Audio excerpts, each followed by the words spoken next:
agosto. Sejam muito bem-vindos ao Plano Anual da Leitura da Bíblia com Rosânia e Lana. Hoje nós estamos no livro fantástico do profeta Ezequiel. Iremos do 21 ao 23. Ao 23. Vamos lá. A espada de Deus. O Senhor me disse o seguinte: Homem mortal, fale contra Jerusalém. Fale contra os lugares onde o povo adora. Avise a terra de Israel que eu, o Senhor, estou dizendo isso. Eu estou contra você, vou tirar a minha espada e matar todos, tanto os bons como os maus. Usarei a minha espada contra todos do sul ao norte. Todos ficarão sabendo que eu, o Senhor, tirei a minha espada da bainha e que não vou guardá-la. Homem mortal, fique gemendo como se o seu coração estivesse arrebentando de desespero.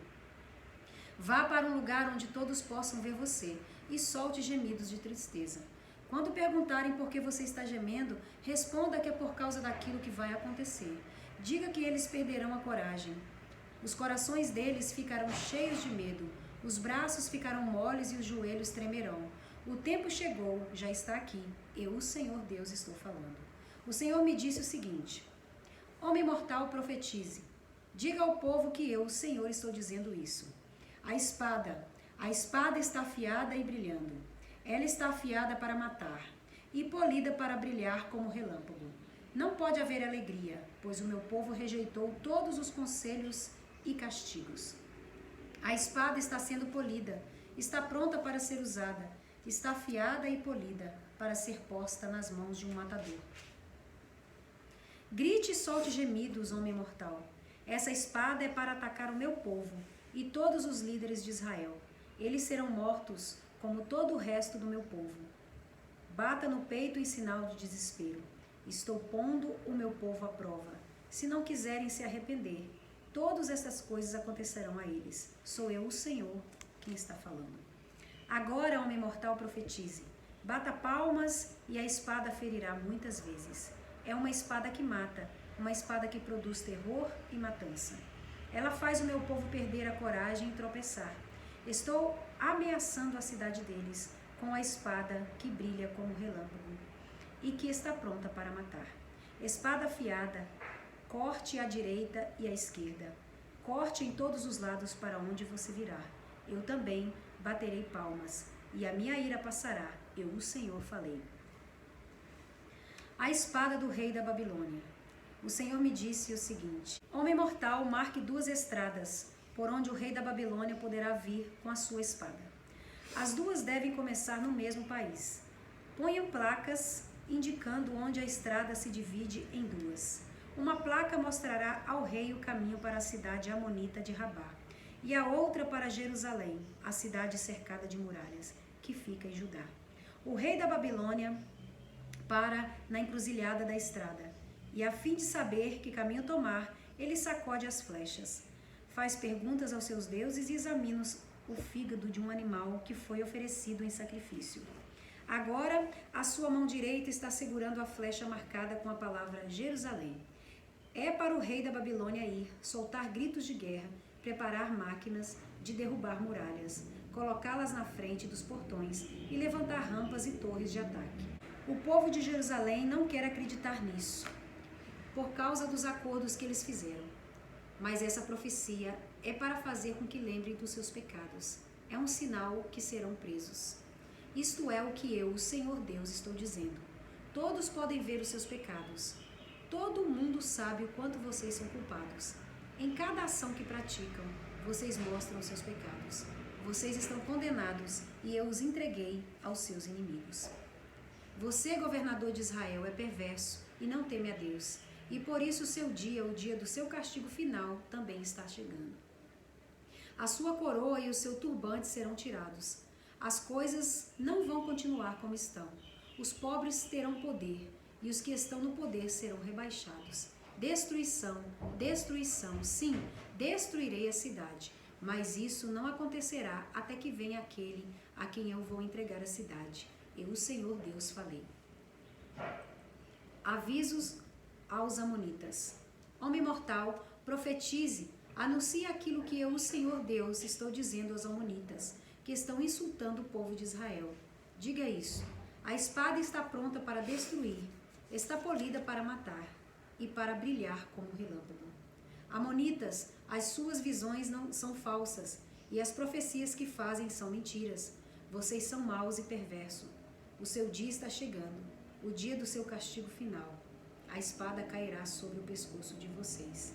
Amonitas, ponham a sua espada na bainha, e eu julgarei no lugar onde foram criados, na terra onde nasceram. Quando a minha ira cair sobre vocês, ela os queimará como labaredas de fogo. Eu os entregarei a homens violentos, preparados para destruir. Vocês serão destruídos pelo fogo. O seu sangue será derramado no seu próprio país, e ninguém nunca mais lembrará de vocês. Eu, o Senhor, falei. Capítulo 22. Os crimes de Jerusalém. O Senhor me disse o seguinte: homem mortal, você está pronto para julgar a cidade que está cheia de assassinos? Mostre a ela todas as coisas vergonhosas que tem feito. Conte a ela aquilo que eu, o Senhor Deus, estou dizendo. Você, cidade assassina, matou muitas pessoas do seu próprio povo e se tornou impura, fazendo ídolos e os adorando. E por isso o tempo do seu castigo está cada vez mais perto. Você é culpada dessas mortes e se tornou impura por causa dos ídolos que fabricou. E por isso o seu dia está chegando. O seu tempo acabou. Foi por isso que deixei as outras nações caçoarem e zombarem de você. Países de perto e de longe caçoam de você por ter fama de cidade de desordeiros. Todas as autoridades de Israel confiam na sua própria força e cometem assassinatos. Na cidade, ninguém honra o pai nem a mãe. Vocês maltratam os estrangeiros que moram no meio de vocês e exploram viúvas e órfãos. Vocês não respeitam os lugares sagrados, nem guardam o sábado. Uns dizem mentiras a respeito dos outros, que por causa disso são mortos. Alguns comem sacrifícios oferecidos aos ídolos. Outros estão sempre satisfazendo as suas paixões. Outros têm relações sexuais com a mulher do seu próprio pai. Outros ainda obrigam mulheres que estão menstruadas a terem relações com eles. Quieta, April! Você tá Quieta! demais. Vou voltar pro 10, tá? Tá. Mania de velho. Você tem essa mania, porque eu acho que eu também comecei a ter por causa de você. Tudo é culpa minha, né, mulher? Essas manias aí eu É nunca só tive, não. Jesus na sua causa. Vamos lá. Eu acho que a gente fala muito também, né? Normal. É. É só tomar cuidado. Outros têm relações sexuais com a mulher do seu próprio pai. Outros ainda obrigam mulheres que estão menstruadas a terem relação com eles. Cometem adultério e seduzem as suas noras ou as suas meias-irmãs. Alguns dos seus moradores matam por dinheiro. Outros emprestam dinheiro a juros e ficam ricos explorando seus próprios irmãos israelitas. Eles esqueceram de mim. Sou eu, o Senhor Deus, quem está falando. Vou acabar com as suas roubalheiras e com seus crimes de morte. Vocês pensam que ainda terão alguma coragem ou força bastante para levantar a mão quando eu acabar de agir contra vocês? Eu, o Senhor, estou falando e mantenho a minha palavra. Espalharei o seu povo por todos os países e nações e porei um fim em todas as suas más ações. Assim, as outras nações olharão com nojo para vocês e vocês saberão que eu sou o Senhor. A fornalha de refinação. O Senhor me disse o seguinte: homem mortal, os israelitas não têm valor para mim. Eles são como a mistura de cobre, estanho, ferro e chumbo, que sobra depois que a prata é refinada na fornalha. Agora eu, o Senhor Deus, estou lhes dizendo que eles são tão inúteis como essa mistura. Reunirei todos em Jerusalém, como se fosse minério de prata, cobre, ferro, chumbo e estanho jogados numa fornalha de refinação. A minha ira e o meu furor os derreterão, assim como o fogo derrete o minério. Sim, eu os ajuntarei em Jerusalém, porei fogo debaixo deles e os derreterei com a minha ira. Eles se derreterão em Jerusalém, assim como a prata é derretida na fornalha, e aí ficarão sabendo que eu, o Senhor, derramei sobre eles a minha ira. Os pecados das autoridades de Israel. Precisa só o nariz.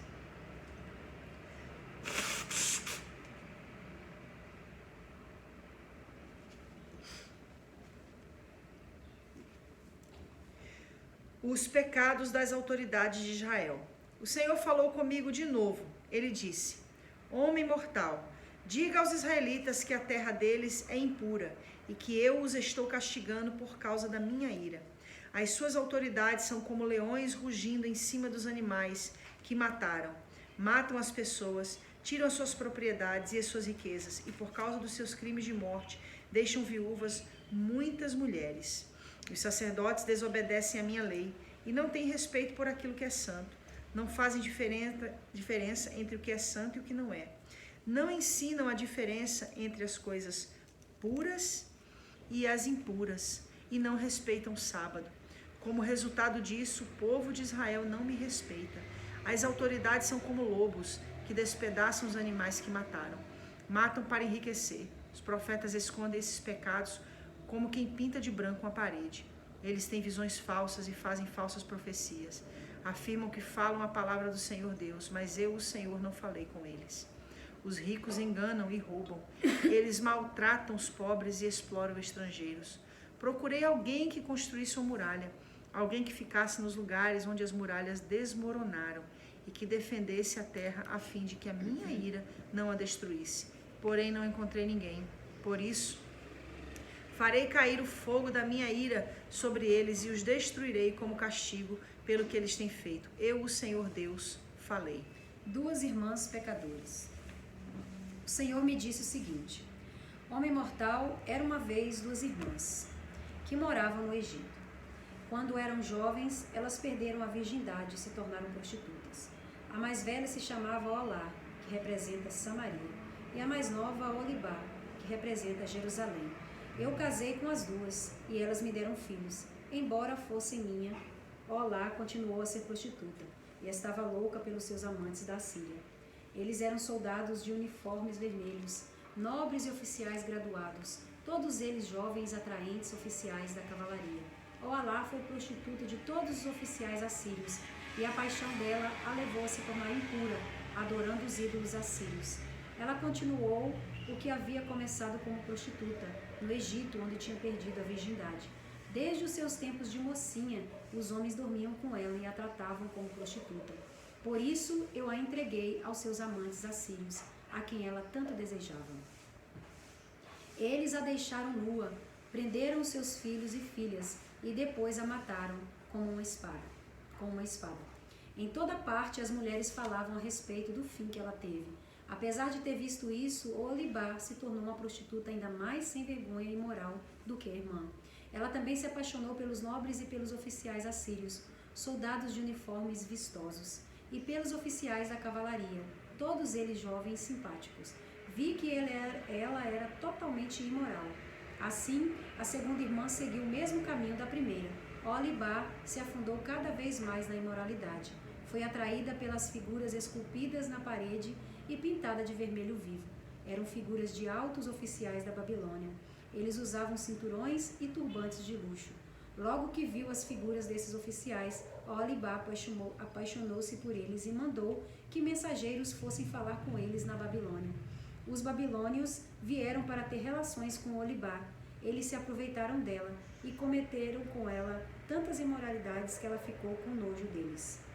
Olibá ficou nua em público e todo mundo ficou sabendo que era prostituta. Eu fiquei revoltado contra ela, como havia ficado contra sua irmã. Ela afundou cada vez mais na prostituição, fazendo como nos tempos de moça, quando era prostituta no Egito. Ela ficou apaixonada por homens sensuais, de membros grandes e tão fogosos no seu desejo como jumentos e cavalos. Assim, Olibá, você quis repetir a imoralidade dos seus tempos de moça no Egito, quando os homens apalpavam seus seios e você perdeu a virgindade. O castigo da irmã mais moça. Por essa razão, eu, o Senhor Deus, estou dizendo isso a você, Olibá. Você está enjoada desses amantes, mas eu farei com que eles fiquem com raiva de você e os trarei para que a cerquem. Vou trazer todos os babilônios e todos os caldeus das cidades de Pecote, de Soa e de Coa, e todos os assírios. Todos eles são jovens oficiais, nobres e simpáticos. Todos eles são graduados e altos oficiais da cavalaria. Do norte, eles atacarão, trazendo um grande exército com carros de guerra e carretas de mantimentos. Armados com escudos e capacetes, eles cercarão você.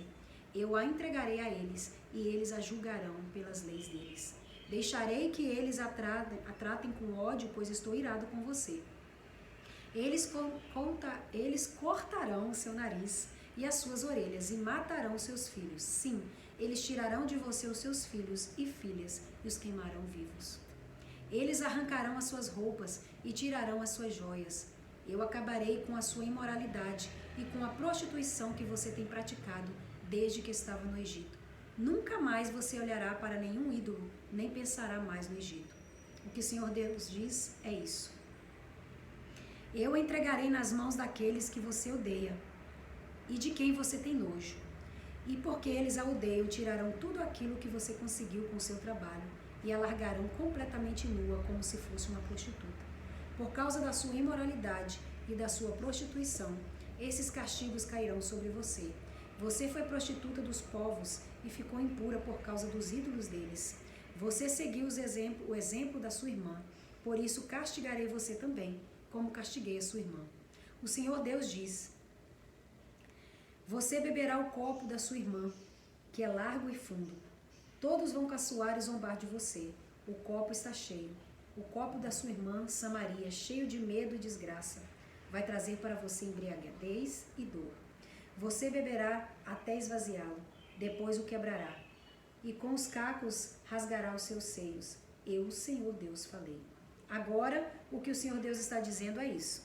Você me esqueceu e me virou as costas, portanto sofrerá por causa da sua imoralidade e da sua prostituição.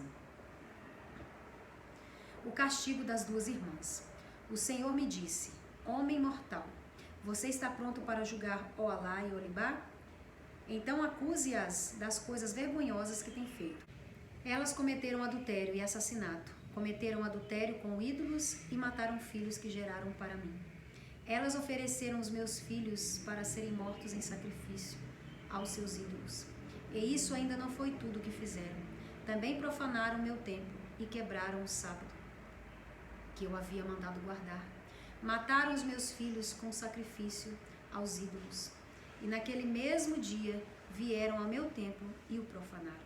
Oholá e Olibá enviaram mensageiros para convidar homens de longe, e eles vieram. Elas tomaram banho, pintaram os olhos e se enfeitaram com joias. Sentaram-se na bela cama, com uma mesa bem posta diante delas. E sobre a mesa puseram o incenso e o azeite que eu lhes tinha dado.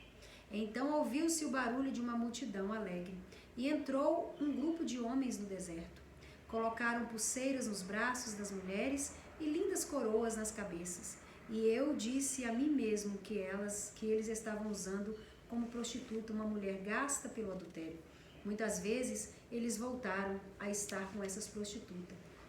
Tornaram a se encontrar com Oholá e Olibá, essas mulheres imorais. Os homens direitos vão condená-las por adultério e assassinato, porque elas adulteram e as suas mãos derramam sangue. O que o Senhor Deus diz é isso: tragam a multidão para pôr medo nelas e roubar o que elas têm. Que a multidão jogue pedras nessas duas mulheres e as ataquem com espadas. Mate os seus filhos e ponham fogo nas suas casas. Acabarei com a imoralidade que há no país inteiro, como um aviso para que nenhuma mulher cometa adultério como essas duas cometeram. Quanto a vocês, as duas irmãs, eu as castigarei pela sua imoralidade e pelo seu pecado de adorar ídolos. Então vocês saberão que eu sou o Senhor Deus. Tem um grande detalhe aqui, nesse contexto que a gente leu, que me chamou muito a atenção. Mais uma vez, Ezequiel está denunciando pela palavra profética, né? Quando não há palavra profética, há acusação. Quando há palavra profética, há revelação, a denúncia. Deus traz ali à luz o porquê, o que levou o povo a sofrer esse tipo de castigo, né? Que no caso a gente vê aí que é o cativeiro da Babilônia. E o contexto nos traz uma compreensão muito rica no capítulo 22. É um ensinamento precioso. Capítulo 22, versículo 17. A fornalha da refinação. A gente sabe que assim como o orive prova o ouro no fogo, assim o Senhor prova aquele a quem Ele ama. E por que Deus leva aquele que Ele ama à fornalha da aflição, à fornalha da provação?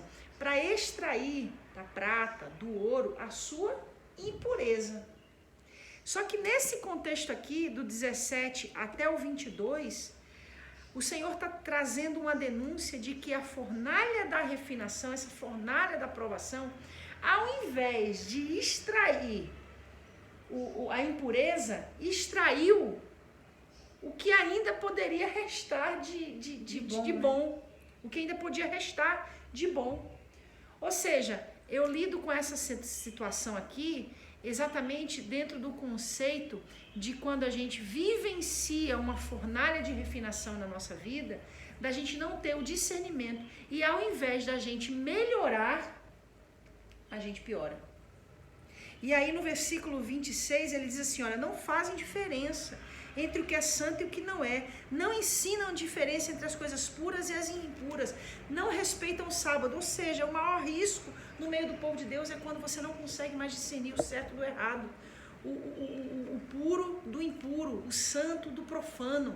É quando tudo se mistura, é quando a igreja está associada com o mundo, quando não se tem mais essa distinção entre luz e trevas, entre o que é pecado, entre o que é santo.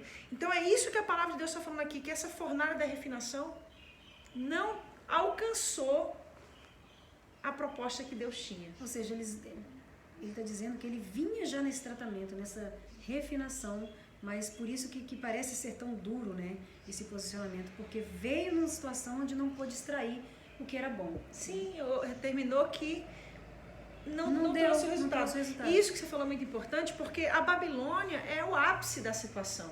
Se a gente ler Juízes, a gente vai ver todas as nações que Deus levantou para fazer o povo dele opresso, né? E fez o povo aquilo que parecia mal aos olhos do Senhor. E o Senhor permitiu, um exemplo, que os cananeus, que os amonitas, que os filisteus oprimissem. E clamaram ao Senhor e se arrependeram, e o Senhor levantou. Ou seja, foi uma continuidade de fornalhas de refinação. Aí vem os reis, né, o período dos reis, depois o período dos juízes. E aí a gente tem até Salomão aí, um reinado que é aprovado por Deus. Salomão aí tem um momento que ele se desvia, mas depois ele volta ao caminho do Senhor. E depois tem a separação das tribos, e aí cada tribo, cada reino, né, o reino do sul e o reino do norte, levanta aí os seus reis, e aí a gente tem um número muito maior de reis ímpios, ou seja, ao invés dessas situações trazerem purificação, pelo contrário, o que restou na realidade foi cobre, estanho, ferro e chumbo da prata refinada. Ou seja, a prata, o que é bom, se esvaiu e o que é ruim permaneceu. Gente, isso aqui é algo muito sério, porque quando a gente não entende, quando a gente não discerne o tratamento de Deus na nossa vida, a gente levanta, a gente cerra os punhos contra Deus. E ao invés de se converter, a gente se desvia. A gente perde o alvo, o propósito daquele processo ao qual nós somos conduzidos. Nós precisamos, vou falar mais uma vez, enxergar o juízo de Deus como uma manifestação do seu amor. Essa fornalha da aflição, ela só vem realmente para tirar a impureza. E quando é que Deus vai parar de nos levar à fornalha da refinação? É quando Ele olhar para nós, assim como o ourive olha para a prata, né, e vê o seu reflexo. Ou seja, Deus só vai parar de nos levar a essa fornalha da refinação quando nós formos a imagem e semelhança do seu caráter moral. Quando extrair, né, esse brilho, né, essa perfeição desse processo de refinação, né? Muito bonito isso. Que Deus possa ter misericórdia de nós, que o Senhor possa nos instruir todos os dias, que a gente nunca esteja cego, nunca falte entendimento a gente acerca do que Ele está fazendo, para que nessa fornalha de refinação toda impureza seja tirada e que a gente possa ser como a melhor prata, como o melhor ouro nas mãos do Senhor. Amém. Deus te abençoe em nome de Jesus. Amém.